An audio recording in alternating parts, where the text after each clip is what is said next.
I am Lawrence Osifo, and it's a great delight to have you join me, where we'll be looking critically into the issues in the oil and gas sector of Nigeria.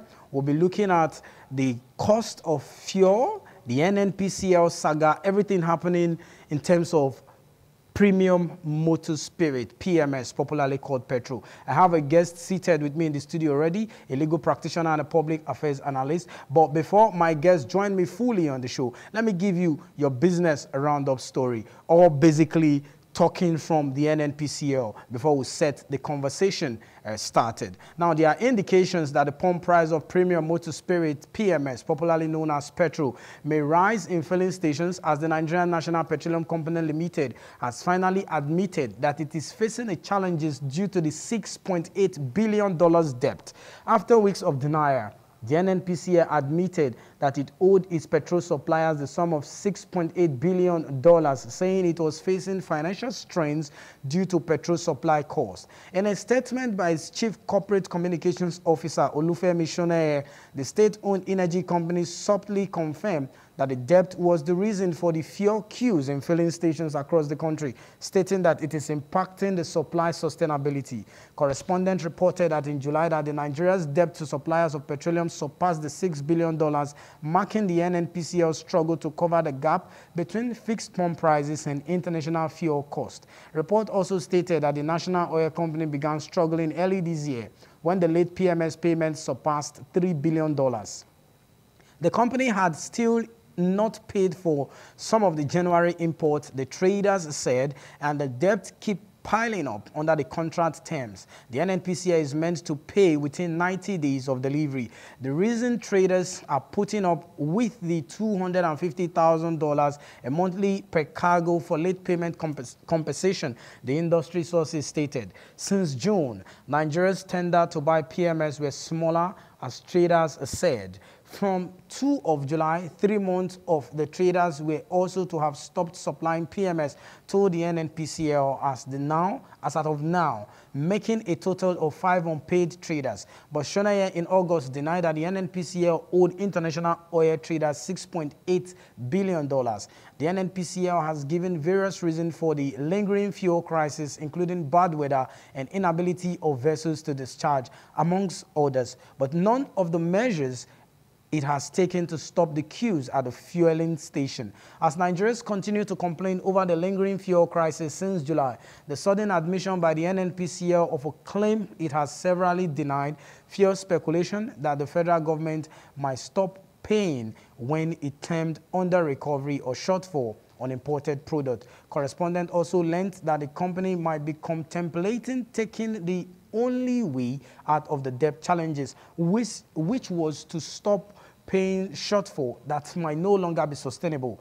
When this happens, operators said the price of the petrol would rise to above 1,000 naira per litre, and interested accredited marketers would be able to import petrol, thereby removing the NNPCL's monopoly. And still moving on, the news today, all the business roundup stories is going to be around the NNPCL before we start up the conversation. Now, moving on still, the Nigerian National Petroleum Company Limited, NNPCL, said its ability to sustain a regular supply of petrol across Nigeria is under threat. The National Oil Company stated that it is under financial duress due to the premium motor spirit PMM supply cost impacting supply sustainability. Olufemi Shoneye, the Chief Corporate Communications Officer of the NNPCL, disclosed this in a statement. The NNPCL said it acknowledged the recent report in national newspapers regarding the company's significant debt to petrol supplier. This financial strain has placed considerable pressure on the company and poses a threat to the sustainability of fuel supply, Shoneye stated. He also explained that in accordance with the Petroleum Industry Act PIA 2021, the NNPCL remains dedicated to its role as a supplier of last resort, ensuring national energy security. We are actively collaborating with relevant government agencies and other stakeholders to maintain a consistent supply of petroleum products nationwide, he stated. In recent months, petrol scarcity hits major cities across Nigeria with attendant effect on businesses and households. This also prompted commercial bus drivers to increase their fares in major towns and cities across the country. As a result, the black marketers made brisk business selling to willing buyers at a higher price ranging from 1,000 naira to 1,200 naira. In the wake of the worsening fuel crisis, Shonaya told correspondent at the time that the challenge is the supply of petrol currently being experienced in some areas across the country is the result of logistics issues and had been resolved. And consequently, there has been an attendant increase in transport fares and the cost in services. And finally, on the business roundup story on the show this afternoon, the NNPCL said it is set to put Warri and Kaduna refinery on bidding. Now, the Nigerian National Petroleum Company Limited, the NNPCL, has set stringent financial requirements for companies vying to operate and maintain the Warri Refining and Petrochemical Company Limited and the Kaduna Refinery and Petrochemical Company Limited. In the expression of interest document released by the NNPCL, the oil firms with a minimum average annual turnover of $2 billion will qualify for the bidding process, as the national oil company stressed that the bidders must be debt-free. The NNPCL said that the successful bidders must possess the technical expertise and financial strength to effectively manage the refineries and secure a steady supply of petroleum products to meet the national energy security needs. The EOI document highlights the eligibility and the criteria that is interested firm must meet, with the $2 billion minimum turnover being a key criterion. This, it stated, demonstrates the NNPC's commitment to attracting financial capability and technical proficiency and companies. The NNPCL is determined to engage a reputable and credible operators and maintenance companies to operate and maintain the Warri and the Kaduna refineries, the document stated. These companies must have the financial wherewithal to manage these complex facilities, ensure their stability and sustainability to meet the nation's fuel supply and energy security obligations. In addition to the turnover requirement, bidders must demonstrate strong financial health by providing audited accounts for the past 4 years, that is, the year 2020, 2021, 2022, and 2023. They must also present their latest credit ratings to ensure they have a solid financial foundation for handling the significant operations and demand of the refineries. Beyond financial capacity, the NNPCL is emphasizing the technical expertise. The EOI document requires bidders to provide detailed information on their experience with refinery operations and maintenance, particularly in the areas such as fluid catalytic, cracking unit, instrumentation and control, and turnaround maintenance. The successful bidders must have a track record of managing similar facilities with experience spanning at least 2 decades in the refinery operation and maintenance, the statement added. The scope of work for the O&M contract is expensive, covering a long-term and a short-term production planning, maintenance execution, process and control engineering, and environmental management. Bidders are also expected to provide a detailed account of their management teams, capacities, and size of their workforce, particularly in relation to refining and other energy and process industries. The NNPCL is committed to aligning the refinery's operation with Nigeria's local content laws. The EOI is specific, and bidders must have a robust organizational structure with a significant percentage of their management and workforce being nationals of Nigeria. The compliance with the Nigerian Content Act is non-negotiable. Bidders must demonstrate a clear commitment to local content, including the training and development of Nigerian workforce and engagement with local communities, the statement also added. Bidders must also provide evidence of their past and present commitment to staff training and development of Nigerian nationals, as well as their experience in partnering with local communities. Another critical requirement in the EOI document is that interested firms must not have any existing loans or financial liabilities with banks and other financial institutions.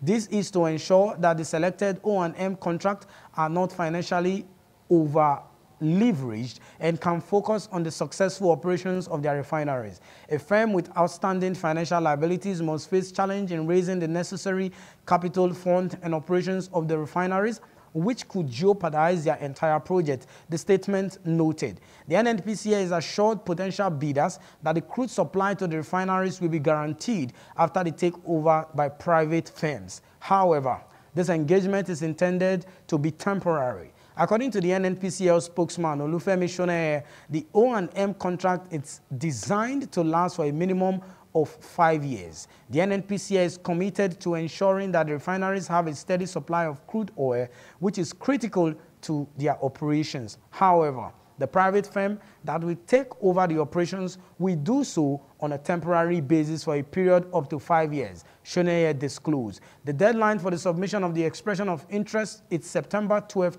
2024. Interested firms must submit their EOIs along with their necessary documentation as outlined in the EOI document. The tender process will be conducted in 3 stages: expression of interest, technical, and commercial. This process is designed to ensure that the most qualified and capable firms are selected to operate the refineries. The Warri Refining and Petrochemical Company Limited is one of Nigeria's major oil refining and petrochemical company located in Efurun in Warri, Delta State. Established in the year 1978 and operational since 1979, the WROPC was initially designed to process a 100,000 barrels of crude oil per day. It has undergone several upgrades and expansions to improve the capacity and operational efficiency. In the late 1980s, the petrochemical plant was integrated into the WROPC, allowing it to produce a range of petrochemical products, including polypropylene and carbon black, vital raw materials for industries such as plastic, rubbers, and packaging. The Kaduna Refining and Petrochemical Company is located in Kaduna State. The KROPC plays a key role in processing crude oil into various refined products essential for the Nigerian economy. Established in the year 1980 and operational since 1983, the KROPC was designed to process both Nigerian crude oil and imported crude oil from Venezuela and Kuwait. This flexibility allows the KROPC to produce a variety of refined products, including liquefied petroleum gas (LPG), gasoline, kerosene, diesel, fuel oil, and other petrochemical products. Similarly, the WROPC and the KROPC has faced significant operational challenges, including frequent breakdowns, inadequate maintenance, and a lack of investment in infrastructures. These issues have led to the reduced output, prolonged shutdown. One of the most significant challenges for the KROPC has been its reliance on imported crude oil for a significant portion of its operation. The dependency has made the refinery vulnerable to global oil market fluctuations, supply chain disruption, and foreign exchange constraints, all of which have impacted its operation. The pipeline vandalism and sabotage have further disrupted the supply of crude oil to the capacity, while aging infrastructure has also contributed to frequent breakdown, requiring costly repairs and limiting the refinery's ability to operate at full capacity.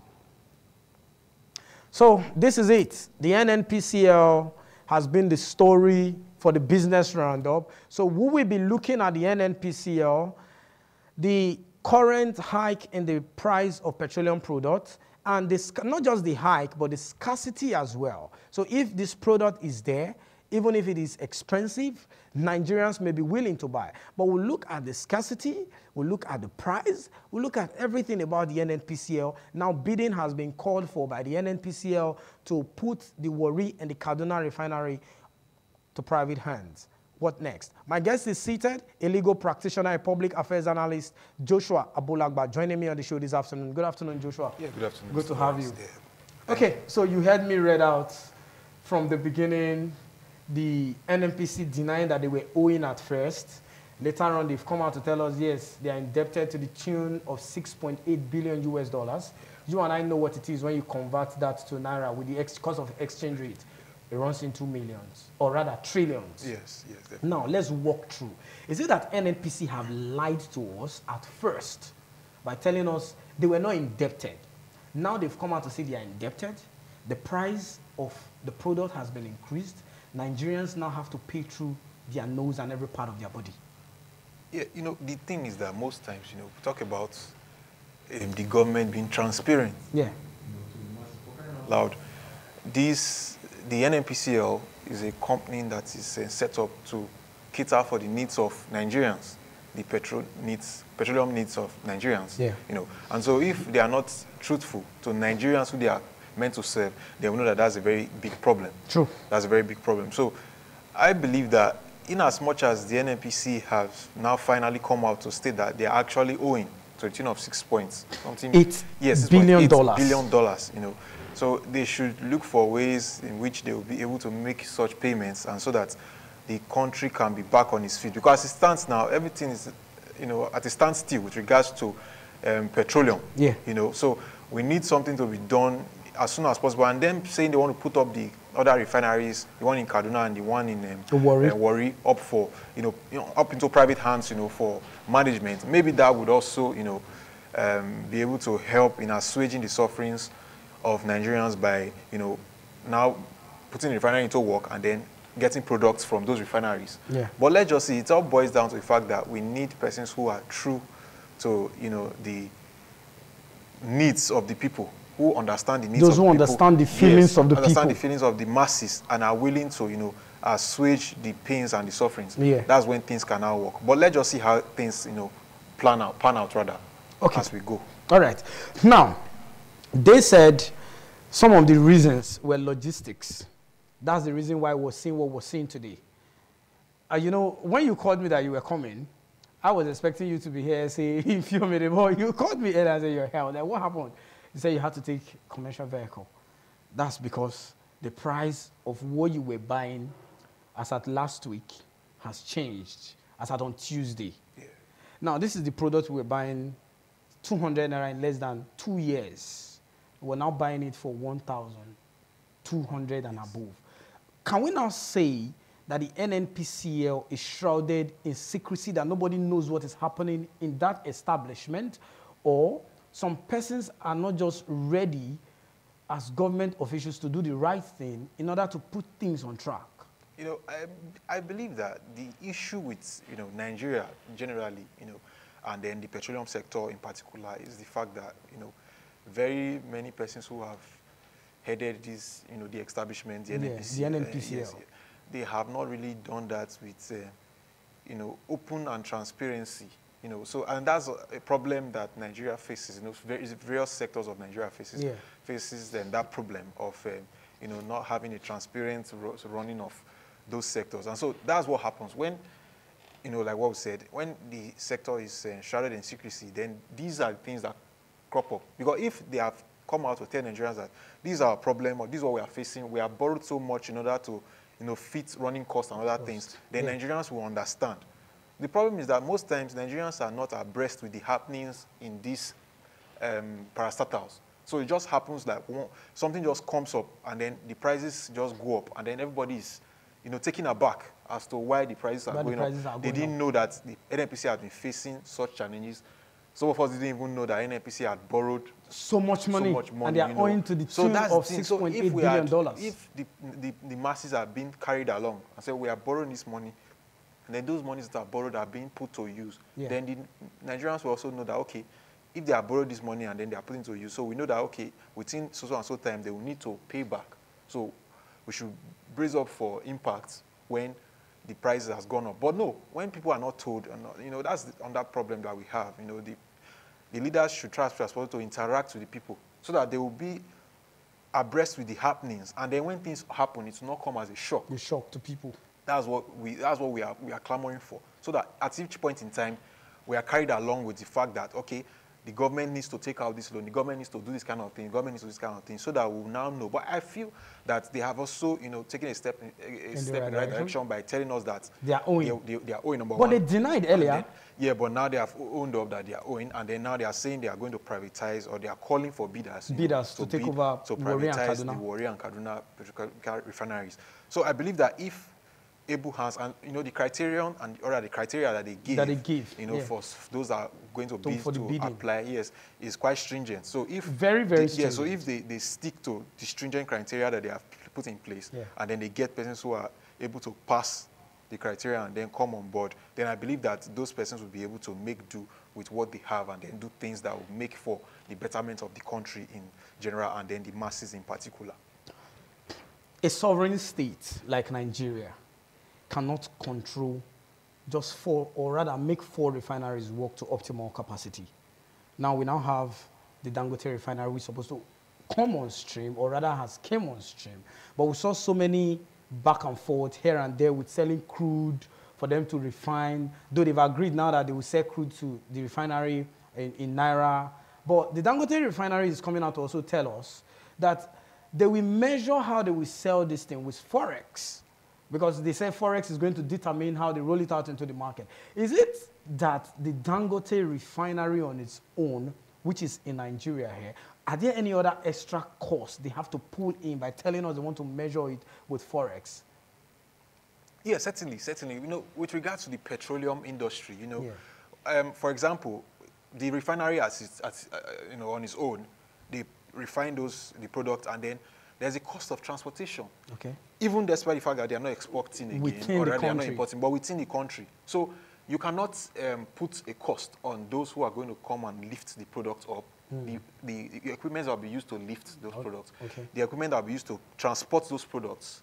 The pipes that will be laid, and all those kind of things that will be laid to where they will not the tanks, the farm tanks, they take it to the distribution tanks. Yes, to distribute to each farm tank, and then from there start selling. So, and then also you know that NNPCL has stated that Dangote will sell directly to NNPCL. To NNPCL, yeah. Strictly. And so Dangote refinery will have to, in a way, find, you know, a way to balance. For crying out loud, Dangote refinery is there for business first and foremost. Absolutely. He's a businessman. He's a businessman, so we must not put that at the aside. Back burner. Yes, that's the major reason why he went into the business. Yeah. He's a businessman. And so anybody that is a businessman is there to make profits, you know, quote and unquote. So if Dangote refinery supplies to, or rather NNPCL is the only one licensed to buy, because they supply the crude to Dangote to refine, and then Dangote now sells the refined crude back to NNPCL before NNPCL now sells to independent marketers and other petrol stations. So it still boils down to the fact that NNPCL is the one that's going to be selling crude to the general public, quote and unquote, in the long run. So the running costs and other things that are there, you know, like what the manager was talking about, he said they have to put in place, or rather put into cognizance the fact that the petroleum that they are going to be refining in Nigeria, they have to wait. It has to be, what he said, they are giving us one of the, you know, Brent quality. So one of the finest crude. The Brent quality. That's the most purest crude in the world. In the world. So, and Nigeria have it. Yes. So if Dangote, and trust, you know, Dangote has been someone who has been in the business for a very long time, and most of his products are standardized, you know, so we can vouch for that. So if he brings in that standardization to the petroleum industry, then I believe that we will have fine quality petroleum. And then you know what he has said, right now we're only talking about the premium motor spirit, which is because that is the major, that's what we use in Nigeria. I can't remember the last time anybody talked about kerosene. Like kerosene has gone into extinction. Nobody talks about kerosene anymore. Aviation fuel is actually, you know, what they use, actually, you know, part of kerosene. Okay. So, yeah, but I mean the cooking. Yeah, okay, cooking. Okay, like for stove yes, and all yes, that. yeah. You know, in the long run, it's even at a point in time, it was even more expensive than gas. than even the gas. Yes, but I think gas now is even quite expensive. So everything is expensive. So, and it's quite painful because as a country we have the natural resources, and now we have, quote and unquote, the refinery. You know, domiciled in Nigeria. And so I believe that will cut the cost of exportation and importation. Okay. And then we should also know that no matter how we want to look at it, you know, some persons will tell you that persons are going out, or rather are no longer using the crude oil, petroleum product like that. But then again, you should know that even the fossil fuel that was found recently, they have not been able to bring it out to optimum capacity. So we must still use crude for a long period of time. And it is when we have been able to now use this and utilize it properly, then we'll get the benefit of it. But the refinery has come to Nigeria, so we are hoping that Dangote will be able to strike a balance with NNPCL in order for us to have crude for the populace. Okay, now, because the NNPCL seems to be the headquarter, the head that controls, call it the upstream, the midstream, the downstream industry of the oil and gas sector. It's a government agency that is meant to regulate. From your own point of view, you are a legal practitioner. You are privy to the PIA, the Petroleum Industry Act, and some other petroleum, whatever. So do you think the NNPCL as the agency of government in the oil and gas sector is doing enough? Because some persons are already calling from some quarters for the sack of the GCEO, that's the Group Chief Executive Officer, Mele Kyari. That it seems like the guy is there, he's not doing anything. Nobody has seen his impact since he was appointed by the administration of ex-President Muhammadu Buhari up to now. Do you think the NNPCL is doing enough for Nigerians? You know, in as much as we want to give them, you know, benefit of the doubt, with the fact that the refinery, or rather, they have brought out things that they want to do with regards to the Kaduna refinery and the Warri refinery. Those are modular refineries, so they are not even going to be producing in optimum capacity. But the problem is that, you know, like what I said before, whereby the government parastatals are shrouded in secrecy, then even the masses would not really be able to, you know, weigh the good, that they are doing. And then again, the NNPCL is a company that has the ability to make petroleum available to each and every city. And then you see, initially we were using 66 million liters. Million liters. Yes, 66 million liters. Yes, per day. Per day. The daily consumption of Nigeria. It dropped to 44.7. 44.7 million liters per day. What does that tell you? Because of the cost? It tells you that whereby the cost goes up, demand would reduce. Come down. No matter how it is. You know, some persons will drop their vehicles, some persons will no longer put on gens for just like the way you park your car to come here. See, so you have to now use sense. You cannot be buying fuel for 1,200 and then you are using it frivolously. True. That's on that thing. But then again, it should be available because it's quite painful because Nigeria is an oil-producing state. Exactly. And so if we as an oil-producing state cannot, you know, produce oil that will be enough for even for Nigerians to consume, then there's a problem. And so that's why I'm actually quite glad that we're talking about the aspect of the modular refineries working soon. You know, if those ones start to work and then with Dangote's one also working too, and then I believe that things will work well. Even some of the modular refineries, the one in Edo here, they were given license, I think, earlier this week. I came across that news. They were given license earlier this week. Do you think when the modular refineries come on stream, there's going to be there's going to be a change to what we're seeing right now? You know, there should be. You know, there should be. All things being equal, there should be. But then again, you know, like what we have always seen in Nigeria, when things are put in place to make for the betterment of the masses, there's always, they tend to be a clog in the wheel of progress. And then something might just come up and they're telling you that this one is happening, this one is happening. Because for crying out loud, you know, the Dangote refinery ought to have started before now, long way before, I think at the beginning of the year or late last year. But now, as of today, we are still talking about it kicking off in the next 1 day or 2 days. 2 days. So more like they're just playing. Yes. So it all boils down to the fact that we need transparency in governance, you know, in both in the private sector and in the public sector, so that when you tell people that so and so time this is going to happen, then truly it will happen. You know, and that's one thing that we need as a country to put that into play as soon as possible, so that Nigerians will be willing to hear the government and believe the government for what the government says. You landed on a point, but let's look at it now from another point of view. Selling a liter of fuel for 1,200 naira by independent marketers. The NNPCL stations, both their retail outlets, some are selling 800, 850, 890, 900, thereabout. Now, in the next couple of days, today is Friday already. By Monday, school is resuming. Let's now look at the other side of it. How can people who are already saddled with so much responsibility economically, buying a bag of rice for around 100,000 naira, you're buying a liter of fuel for 1,200. Let's not talk about other things that are there. You know, before now they used to tell us that beans is the poor man's food, but the poor man can no longer afford beans. So, tying this together with the economic indices, how do you think homes can actually fare, coupled with the resumption of school in a couple of days to come? You know, it's actually quite a very dicey situation as it stands because, you know, to be sincere, things are not actually, you know, easy for anyone, especially those who have kids, because it's quite worrisome. I'm thinking of family of 6, for instance, 4 children, the father and the mother. In fact, it's quite worrisome because, you know, basically when we were much younger, yeah, you know, they give you 200 naira, you can buy snack, you can have, you know, 200 naira, you're a big boy now. You understand? With 200 naira, you're a big boy. You can buy. At the time, gala was a 50 naira. Then. But now gala is about 250. You know, nice biscuit about 400 naira. So, and these are the basic things that, you know, children ought to have.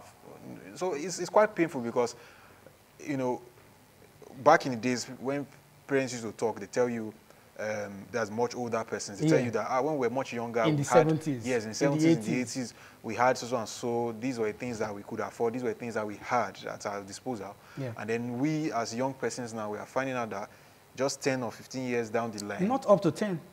We are seeing that things that we could easily afford back then, or things that we had as normal stuff now, they are now like luxury as it stands now. And so that's not good. It doesn't, you know, make a good face for the country. Yeah. You know, things are quite difficult. And it's going to get, as it stands now, it's even going to get worse when school resumes. Because Absolutely. first of all, this is a new term, you know, September, a new term. They have to buy notebooks, so buy it's a bags. new session, actually. So the acts of notebooks that have to be bought, mathematical sets, textbooks, transportation daily. For, enrolling children into GSS1, you know, new classes. School uniforms, you know, and those kind of things, the necessaries. And these are not even things that you could say they are going overboard. These are things that are needed.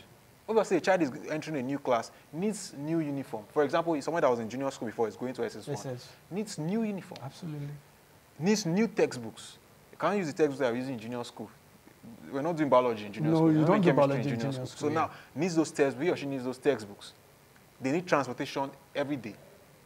And September, a rainy season. Yeah. So you can't even say, no, trek to school or take, you know. So these are some of the things that will not make parents to face hardship again with the one they are already facing now. So before now. So it's not quite palatable. It's not quite a palatable experience at all. So what we just have to say is that the government should try as much as possible to, you know, put things in place. We keep on saying these things over and over again, the same thing over and over again, but it's not making sense anymore. You know, government should try as much as possible to allow the masses to have a feel of what government should be. It is when they have a feel of what government should be that they can now live. And for crying out loud, Nigerians are a very, very industrious people. Absolutely, no matter what. You can't call a Nigerian a lazy person. They are not. They are quite industrious. And you still see that those who have 3 or 4 children, they will still try as possible to take their kids to school. You know, so imagine someone that is living far from the children's school and it has to go make a 2-way run every day with fuel at 1,002. It's not going to be easy. It's not going to be easy. So they have to really brace for impact this period. And it's just the fact that it's the children that will not bear the brunt of this whole thing. Because if as a child you can't even get the basic things, imagine when they are now older, if the country doesn't get better, then there will be problem in the long run. So I just believe that and pray that things get better so that the children can actually smile again and even the adults also can smile again. Okay.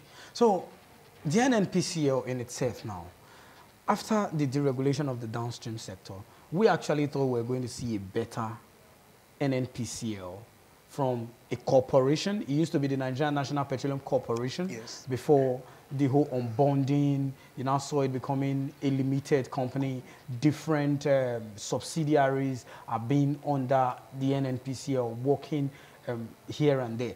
You, as a lawyer, from the lawyer's standpoint, do you think the NNPCL as an agency in the oil sector is still needed in Nigeria right now?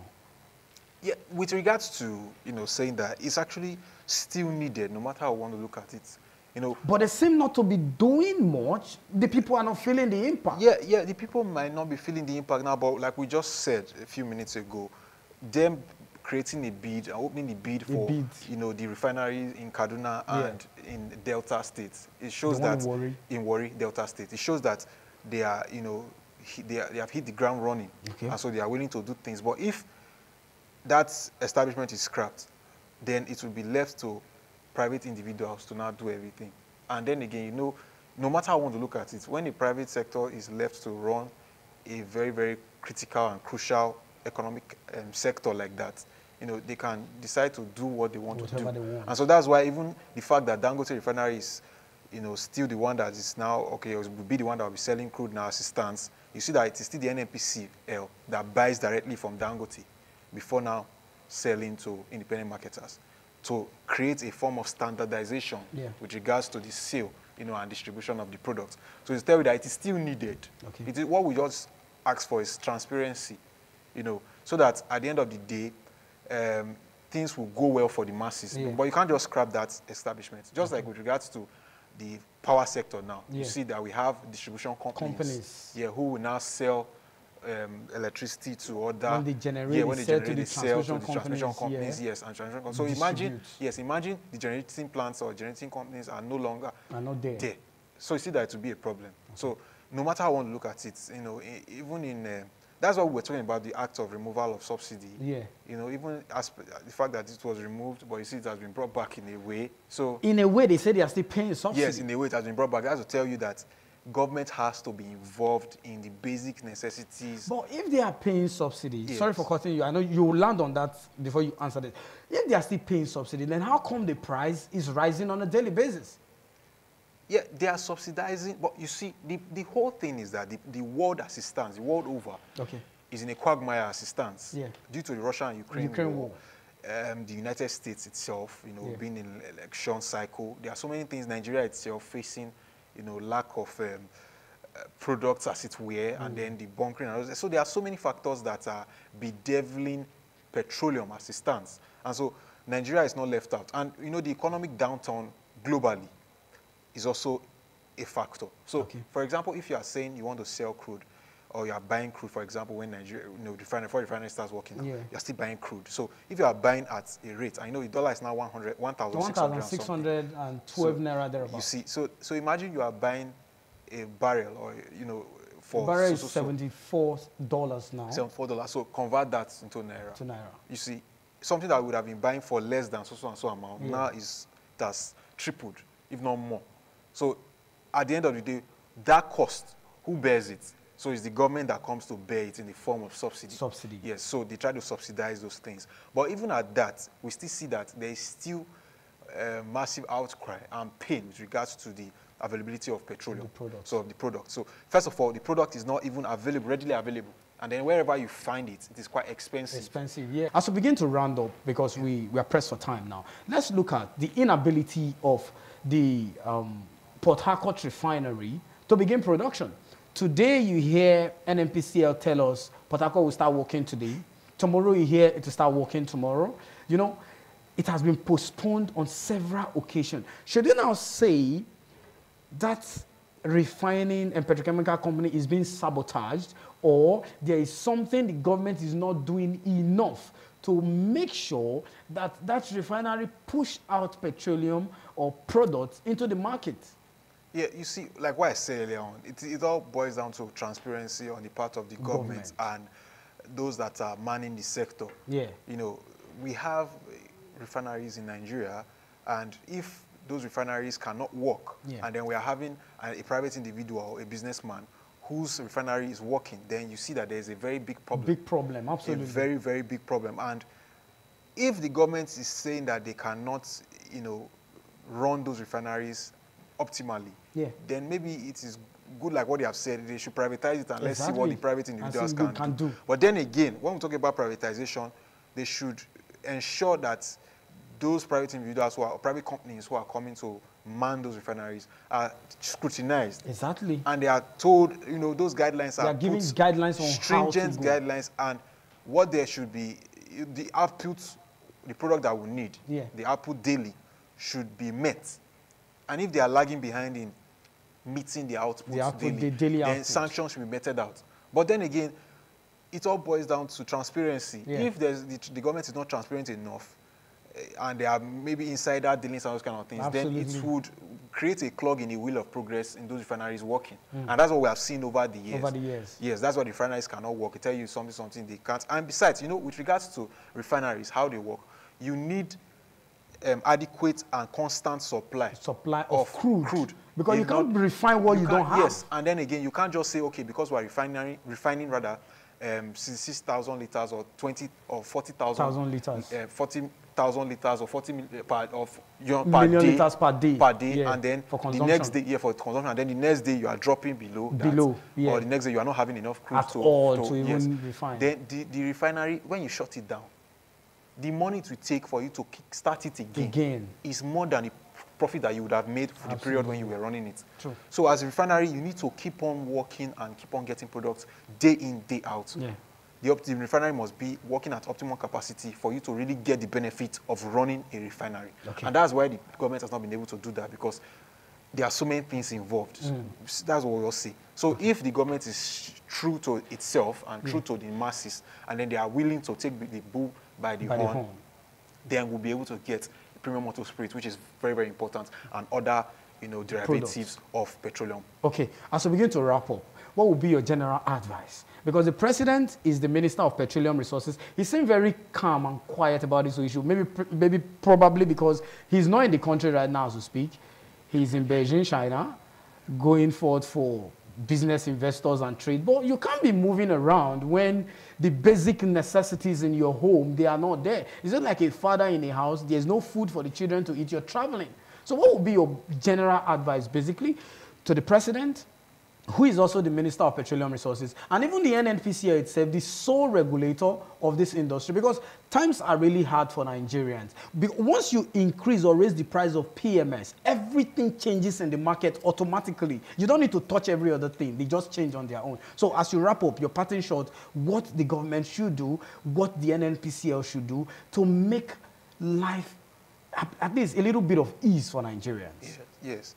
What the government needs to do, like what I've earlier on said, in the period, or rather in the show earlier on, we have talked about the fact that the government needs to regulate the petroleum sector adequately.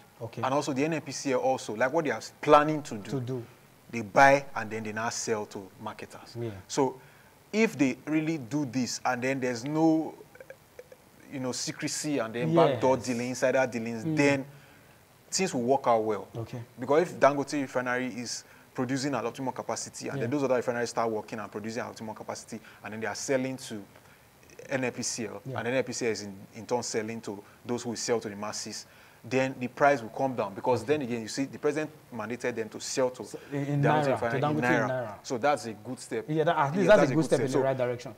That's to tell you that at least the president is mindful of the consequences of selling to an individual at with forex. So if he has said they should sell to Dangote in Naira, that's a good step in the right direction. So these are some things that the government is doing to make sure that to assuage the sufferings of the masses. But we need more to be done. Exactly. And then you see that most of the NNPC stations they are not even selling now as it stands.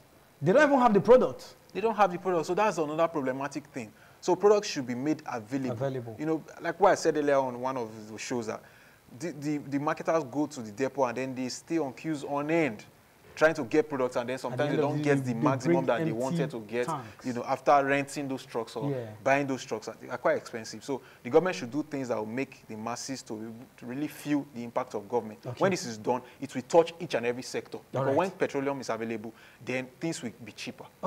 Thank you very much for your thoughts on the show this afternoon. Joshua Abolagba, a legal practitioner and a public affairs analyst, for joining me on the show. That's how far we can go on the show this afternoon, looking at the economic indices of the scarcity and the price hike of petrol, how homes can actually cope. You are home out there, you are a mother, you are a father, just believe and trust that tough time, they say, don't last, but tough people do. I am Lawrence Osifo saying that's the size of our package of the show. On behalf of my entire team, we thank you for being a part of the show. See you again, and bye for now.